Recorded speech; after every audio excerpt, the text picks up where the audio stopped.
Hello. In this video, you will follow along with me as I indicate that a project is intended for use in the CCL and as I begin transcribing in TPen. From the TPen homepage, once I have logged in, I first find the project in the list and select Manage. This takes me to the project management page. From here, click on the tab marked Collaboration, and in the middle Switchboard panel, click on CCL. This project is destined for the Carolingian Canon Law project. Finally, click on Submit Changes. When you click Submit Changes, two things happen. The CCL-specific XML buttons appear in your TPen project, and a CCL team member is added to your list of collaborators. The CCL is granted access to your project to complete the encoding necessary for publication of the project on the CCL and will not alter your transcription.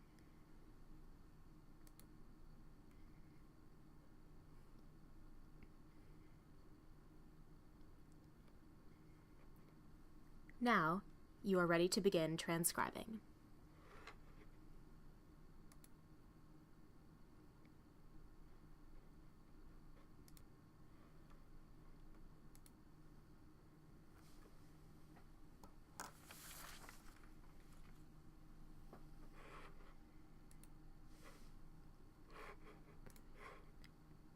In order for transcriptions to be published on the CCL, they need to be marked up using TEI XML tags. It is not necessary for you to add this markup to your transcription, but it makes publication on the CCL much more rapid.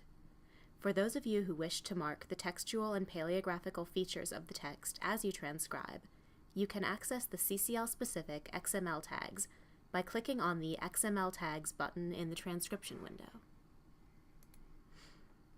These tags indicate the textual and paleographical features one is most likely to encounter while transcribing. We have given them scholarly names so you can find them more easily. At the beginning of the text you are about to transcribe, select Start File, and then select a text type. I want to identify this transcription as a collection, so I will select Start Collection.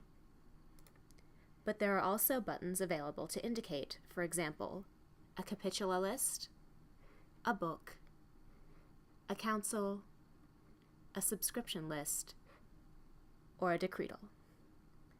Within this text type, to begin transcribing the first canon, I will select Start Canon and then Number.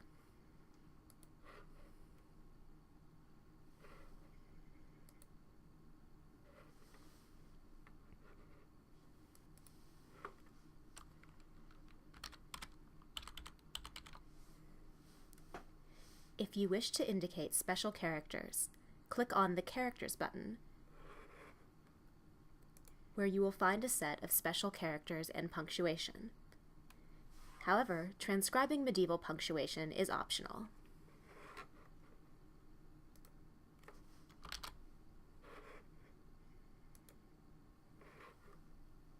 XML markup typically requires opening and closing tags.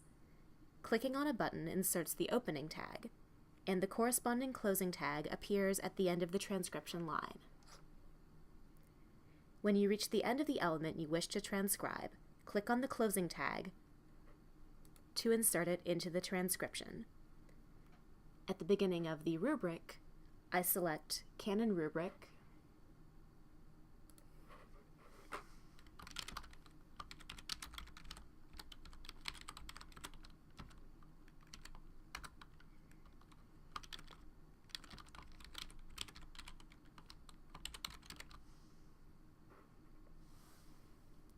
and then the closing tag at the end.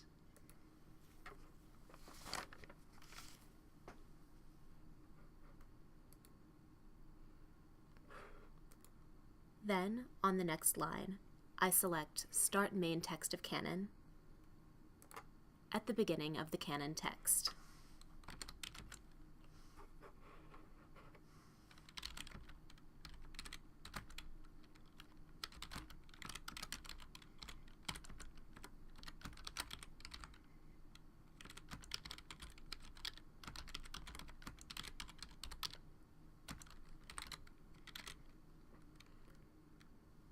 When a word is incomplete at the end of a line, you can use a hyphen, and TPen will know how to reunite the word in the final transcription file.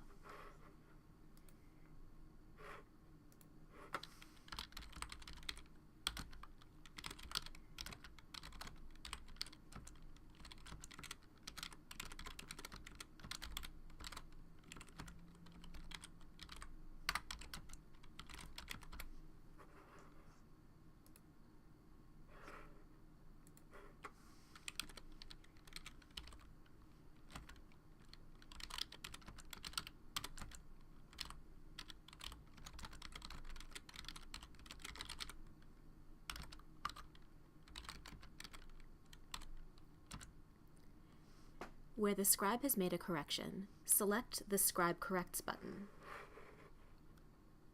We treat the whole word as the corrected unit, so I will open the tag at the beginning of the word, use the addition and deletion buttons to indicate the change that was made,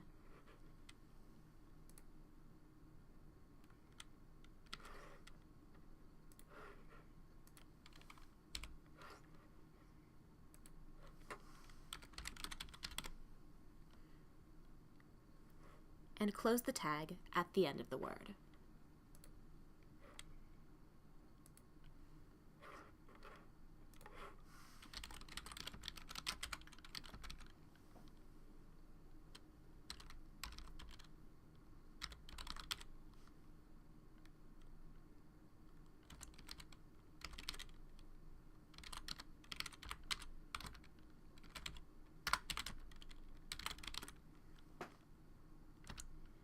To indicate the addition or deletion of an entire word, it is necessary to include in the correction tag the word immediately preceding or following the correction.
There may have been a correction earlier in the line, but I'm not sure of this, and since I'm only doing a first pass through, I'm going to leave it for now, but make a note to myself that I might want to look at this when I go through the transcription a second time.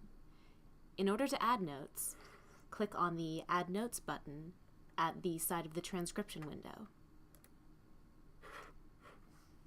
Enter your note into the box that appears below,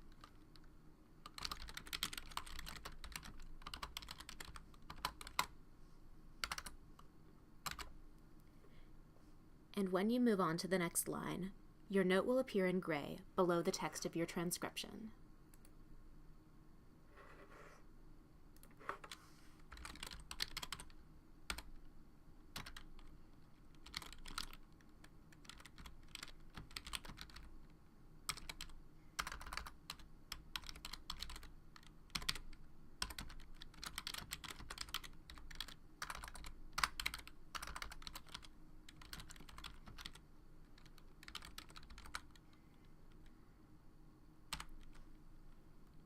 At the end of the canon text, I will close the canon text tag, then close the text that contains the canon as a whole, and begin the next canon on the following line.